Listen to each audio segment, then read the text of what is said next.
नमस्कार जय जगन्नाथ मो कोइन आपको स्वागत करछि कोइन एजुकेशन ए वीडियो को। এই ভিডিওରେ ଆମେ ଦେଖିବା ବାର୍ଷିକ ପାଠ୍ୟଖସଡ଼ା ପ୍ରଥମ ଶ୍ରେଣୀର 2026-27 ଏପ୍ରିଲ ମାସରେ ଭାଷା ଓ ପରିବେଶ ରହିଛି ଆମ ପରିବାର। ପାଠ 1 ଆସ ଚିତ୍ର ଦେଖି କଥା ହେବା। ପାଠ 2 ଚକୁଳି କଲା ଚେଞ୍ଚା। ଗଣିତର ପାଠ 1 ଚୁଲବୁଲି ବିଲେଇକୁ ଖୋଜିବା ଯେଉଁଟାକି ପ୍ରାକ୍ ଗଣନା। ମେ ମାସରେ ଗ୍ରୀଷ୍ମ ଅବକାଶ। ଜୁନରେ ପାଠ 3ରେ ମୁନି ଦେଲା ହସି। ପାଠ 4 ଆରେ କାଉ ଆରେ ଠେକୁଆ ଓ ଆମ ପରିବାର। ପାଠ 2 ଗଣିତର ପାଠ 2 ପଢ଼ିବା ଯେଉଁଟାକି କେଉଁଟି ଲମ୍ବା କେଉଁଟି ଗୋଲ, ଯେଉଁଟା ଆକୃତି ଉପରେ ଅଛି। କଳା ଶିକ୍ଷାରେ ଚିତ୍ରାଙ୍କନର ଅଛି ପେଣ୍ଡୁ ଓ ବାଙ୍କି ବାଡ଼ି।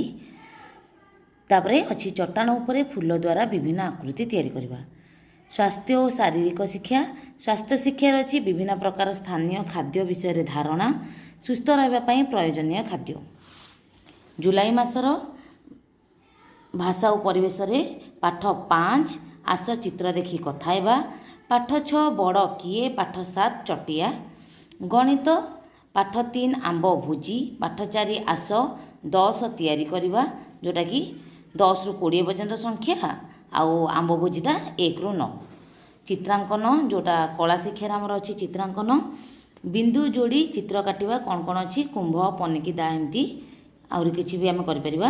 ଶାରୀରିକ ଶିକ୍ଷାରେ ଅଛି ଦଳ ଦଳ ହୋଇ ସ୍ୱାଧୀନ ଭାବରେ ଦୌଡ଼ିବେ, ମଟର ଗାଡ଼ି ଓ ପଶୁମାନଙ୍କ ଗତି ଅନୁକରଣ କରିବେ, ବୃତ୍ତାକାର ଗତି ଦୌଡ଼ ଇତ୍ୟାଦି। ଅଗଷ୍ଟ ମାସ ପାଠ 8 ବିଲୁଆ ପଇଡ଼ପିଆ। ପାଠ 9 ସଭିଏଁ ଆମର ମିତ। 2ଟି ବଣି ଭାଷା ଓ ପରିବେଶ ହେଇଥିଲା। ଗଣିତରେ ଅଛି ପାଠ 5 ସଂଖ୍ୟାଟି କେତେ ଯେଉଁଟାକି ଯୋଗ ବିୟୋଗ 1ରୁ 9 ମଧ୍ୟରେ। ଆଉ ପାଠ 6 ପନିପରିବା ଓ ବଗିଚା 20 ମଧ୍ୟରେ ଯୋଗ ଓ ବିୟୋଗ। କଳା ଶିକ୍ଷା ଚିତ୍ରାଙ୍କନରେ ଅଛି ସିଡ଼ି ପତାକା ଆଉ ପିଲା ଖେଳ ଗୀତର ଗାନ। ସ୍ୱାସ୍ଥ୍ୟ ଓ ଶାରୀରିକ ଶିକ୍ଷା। ସ୍ୱାସ୍ଥ୍ୟ ଶିକ୍ଷାର ଅଛି ସ୍କୁଲ ଆରମ୍ଭରେ ଏକତ୍ର ହେବାର ବେଳର ଧ୍ୟାନ। ଶାରୀରିକ ଶିକ୍ଷାର ଅଛି ଡ୍ରିଲ୍ ମାର୍ଚ୍ଚ 1 2 3 ଗିନତି, ମୂଷା ବିରାଡ଼ି ଲୁଚକାଳି ଖେଳ ଇତ୍ୟାଦି। ଆସିଲା ସେପ୍ଟେମ୍ବର ମାସ। ସେପ୍ଟେମ୍ବର ମାସ ପାଠ 10 ଭାଷା ଓ ପରିବେଶରେ ଅଛି ପାଠ 10 11 12 ଆସ ଚିତ୍ର ଦେଖି କଥା ହେବା। ଆମ ଅଜା ହନୁମାଙ୍କଡ଼ର ଚଷମା ପିନ୍ଧା। ଗଣିତରେ ପାଠ 7 ଲିନାର ପରିବାର ଯେଉଁଟାକି ମାପ ସମ୍ବନ୍ଧୀୟ ଅଛି। କଳା ଶିକ୍ଷା ଚିତ୍ରାଙ୍କନରେ ଅଛି କଲମ ପତ୍ର ଆଉ ଶିଶୁ ଶୁଆଇବା ଗୀତ ବି ଶିଖେଇବା ଯେଉଁଟାକି ଲୋରି ଆମେ କହୁଛେ। ସ୍ୱାସ୍ଥ୍ୟ ଓ ଶାରୀରିକ ଶିକ୍ଷା। ସ୍ୱାସ୍ଥ୍ୟ ଶିକ୍ଷାରେ ତୁମର ନୀତିଦିନିଆ ଖାଦ୍ୟ ଅପଚୟ ଏସବୁ ବିଷୟରେ ସ୍ୱାସ୍ଥ୍ୟ ଶିକ୍ଷା ଦେବା। ଆଉ ଶାରୀରିକ ଶିକ୍ଷା ସୁଖାସନ, ପବନ, ଫୁଲ, ମୋ ପଛରେ ଛିଡ଼ା ହୁଅ ଇତ୍ୟାଦି ଖେଳ। ଅକ୍ଟୋବର ମାସରେ ପାଠ 13 ପାଠ 14 ପାଠ 13 ରସଗୋଲାର ମଜା। ପାଠ 14 ଆସ ଚିତ୍ର ଦେଖି କଥା ହେବା। ଆମ ପର୍ବପର୍ବାଣୀ ଓ ମେଳା। ଗଣିତରେ ରହିଛି ପାଠ 8 ସଂଖ୍ୟାର ମଜା ଯେଉଁଟାକି 21ରୁ 99 ପର୍ଯ୍ୟନ୍ତ ସଂଖ୍ୟା। କଳା ଶିକ୍ଷାରେ ଚିତ୍ରାଙ୍କନରେ ଅଛି ଗିଲାସ ସଡ଼କ ଚକ ତିଆରି ଚିତ୍ର ଆଉ ମାଟିରେ କଦଳୀ ଓ ଦୀପାଳି ଇତ୍ୟାଦି ତିଆରି କରିବେ। ସ୍ୱାସ୍ଥ୍ୟ ଓ ଶାରୀରିକ ଶିକ୍ଷା। ସ୍ୱାସ୍ଥ୍ୟ ଶିକ୍ଷାରେ ଅଛି ପାନୀୟ ଜଳ ଓ ମୁକ୍ତ ବାୟୁ। ଶାରୀରିକ ଶିକ୍ଷାରେ ରହିଛି ବିଭିନ୍ନ ପ୍ରକାର ଦଳ କରିବା, ସରଳ ପାଳି ଦୌଡ଼, ଗଳ୍ପ ମାଧ୍ୟମରେ ଖେଳ ଇତ୍ୟାଦି। ନଭେମ୍ବର ମାସରେ ଭାଷା ଓ ପରିବେଶ ରହିଛି ପାଠ 15 16 17 ଆସରେ ଯିବା ଯାତ୍ରା ଦେଖି, ବେଙ୍ଗ ଛୁଆର ରଥଯାତ୍ରା ଦେଖା, ହୋଲି। ପାଠ 9 ଗଣିତର ପାଠ 9 ଓ 10। ପାଠ 9ରେ ଅଛି ଆମ ପର୍ବପର୍ବାଣୀ ଯେଉଁଟାକି ସଂରଚନା ଉପରେ ଅଛି। ଆଉ ପାଠ 10ରେ ଅଛି ମୋର ଗୋଟିଏ ଦିବସର କାମ ଯେଉଁଟାକି ସମୟ ଚିହ୍ନିବା ଉପରେ ଅଛି। କଳା ଶିକ୍ଷା ଚିତ୍ରାଙ୍କନରେ କମଳା ଓ ଶାବଳ ଚିତ୍ର। ତାପରେ ଅଛି ଛନ୍ଦଯୁକ୍ତ ଗୀତର ଗାନ। ସ୍ୱାସ୍ଥ୍ୟ ଓ ଶାରୀରିକ ଶିକ୍ଷା। ସ୍ୱାସ୍ଥ୍ୟ ଶିକ୍ଷାରେ ରହିଛି ଶରୀରର ଯତ୍ନ। ଶାରୀରିକ ଶିକ୍ଷାରେ ରହିଛି ବ୍ୟାୟାମ, ଗଳ୍ପ ମାଧ୍ୟମରେ ଖେଳ, କଥା କୁହା ଯନ୍ତ୍ର ଇତ୍ୟାଦି। ଡିସେମ୍ବର ମାସରେ ରହିଛି ଭାଷା ପରିବେଶରେ ପାଠ 18 ପାଠ 19 ଆଉ ଆମ ସବୁଜିମା। ପାଠ 18ରେ ରହିଛି ମେଢ଼ ଦେଖା। ପାଠ 19ରେ ରହିଛି ଆସ ଚିତ୍ର ଦେଖି କଥା ହେବା। ଗଣିତ ପାଠ 11ରେ କେତେ ଥର ମିଶିଲା ଯେଉଁଟାକି ଗୁଣନ ଉପରେ ଅଛି। କଳା ଶିକ୍ଷାରେ ଚିତ୍ରାଙ୍କନରେ ରୁଲ୍ ବାଡ଼ି ଓ ପାନିଆ ଅଛି। ମାଟିରେ ବିଭିନ୍ନ ପ୍ରକାର କଣ୍ଢେଇ ତିଆରି କରିବା ଅଛି। ସ୍ୱାସ୍ଥ୍ୟ ଓ ଶାରୀରିକ ଶିକ୍ଷା। ସ୍ୱାସ୍ଥ୍ୟ ଶିକ୍ଷାରେ କେଶ, ନଖ, ଦାନ୍ତର ଯତ୍ନ।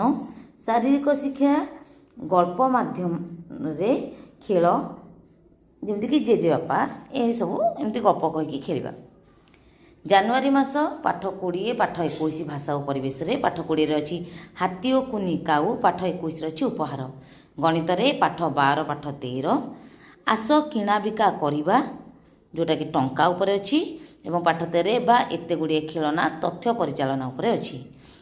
କଳା ଶିକ୍ଷାର ଚିତ୍ରାଙ୍କନରେ ରହିଛି ପିଠା, ଚକ୍, ସ୍ଲେଟ୍ ଇତ୍ୟାଦିର ଚିତ୍ର, କର୍ମ ସଙ୍ଗୀତର ଆବୃତ୍ତି।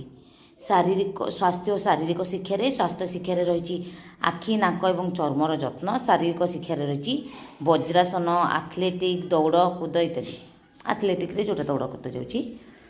ଫେବୃଆରୀ ମାସରେ ଭାଷା ଓ ପରିବେଶ ରହିଛି ପାଠ 22 23 ଯେଉଁଟାକି ମୋ ଗାଁ ପାଠ 22 ପାଠ 23 ଗଡ଼ି ଗଡ଼ି ଯାଏ ପଣସ। ଆଉ ଅକ୍ଷର ଗୀତ ଯେଉଁଟାକି ପୁନରାଲୋଚନା, ଅକ୍ଷର ଗୀତ ଉପରେ ଅକ୍ଷର ଉପରେ ଗୀତ ଅଛି ଆଉ ତାପରେ ଆମେ ପୁନରାଲୋଚନା କରିବା। ଗଣିତରେ ରହିଛି ଗାଣିତିକ ଧନ୍ଦା ଆଉ ପୁନରାଲୋଚନା ଅବଭିୟସ୍ଲି ଆମେ ମାର୍ଚ୍ଚ ମାସ ପାଇଁ କରିବା। କଳା ଶିକ୍ଷାର ଚିତ୍ରାଙ୍କନରେ ରହିଛି ମାଛ, ଚାମଚ ଆଉ ବିଦ୍ୟାଳୟର ପ୍ରାର୍ଥନା ସଙ୍ଗୀତ ଶିଖାଇବା। ସ୍ୱାସ୍ଥ୍ୟ ଓ ଶାରୀରିକ ଶିକ୍ଷାରେ ସ୍ୱାସ୍ଥ୍ୟ ଶିକ୍ଷାରେ ରହିଛି ପରିବେଶ ପରିଚ୍ଛନ୍ନତା। ଶାରୀରିକ ଶିକ୍ଷାରେ ରହିଛି ଶବାସନ, ଦୌଡ଼ି ଦୌଡ଼ି ଯାଇ ବାଡ଼, କାନ୍ଥ, ଗଛ ଛୁଇଁବ ଇତ୍ୟାଦି। ମାର୍ଚ୍ଚ ମାସରେ ଭାଷା, ପରିବେଶ, ଗଣିତରେ ସବୁ ପୁନରାଲୋଚନା ଆଉ ତାଙ୍କର ଶେଷ ପରୀକ୍ଷା କରିବା ଯେଉଁଟାକି ତାଙ୍କର ପର୍ଟିକୁଲାର ପରୀକ୍ଷା ନାହିଁ କିନ୍ତୁ ଆମେ ଜାଣିବା ପାଇଁ ଆମେ ନିଜେ ଚାହିଁଲେ ବି କିଛି କରିପାରିବା, କେତେ ଜାଣିଛନ୍ତି ସେଇଟା ଜାଣିବା ପାଇଁ। କଳା ଶିକ୍ଷାରେ ରହିଛି ଚିତ୍ରାଙ୍କନ, ଦୀପ, ବାଲ୍ଟି ଆଉ ଜାତୀୟ ସଙ୍ଗୀତ ଗାନ। ସ୍ୱାସ୍ଥ୍ୟ ଓ ଶାରୀରିକ ଶିକ୍ଷାରେ ସ୍ୱାସ୍ଥ୍ୟ ଶିକ୍ଷାରେ ରହିଛି ଶରୀରର ଭଙ୍ଗୀ ବିଷୟରେ ମୌଳିକ ଜ୍ଞାନ ଆଉ ଶାରୀରିକ ଶିକ୍ଷାରେ ଲମ୍ବ ଡିଆଁ ଇତ୍ୟାଦି ରହିଛି। ଚାହିଁଲେ ଆପଣ ଏଇଟା ସ୍କ୍ରିନଶଟ୍ ବି ନେଇଯାଇପାରିବେ। କମ୍ପ୍ଲିଟ୍ ତ ଆସିବନି, ଅଧା ଅଧା କରି ମୁଁ ଦେଖାଇ ଦେଉଛି।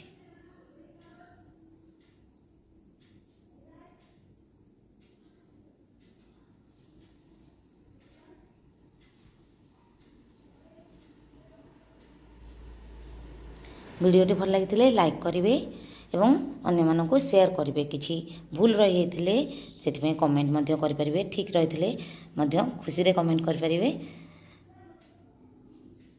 ଓ ମୋ ଚ୍ୟାନେଲଟିକୁ ସବସ୍କ୍ରାଇବ୍ କରିଦେବେ। Thank you.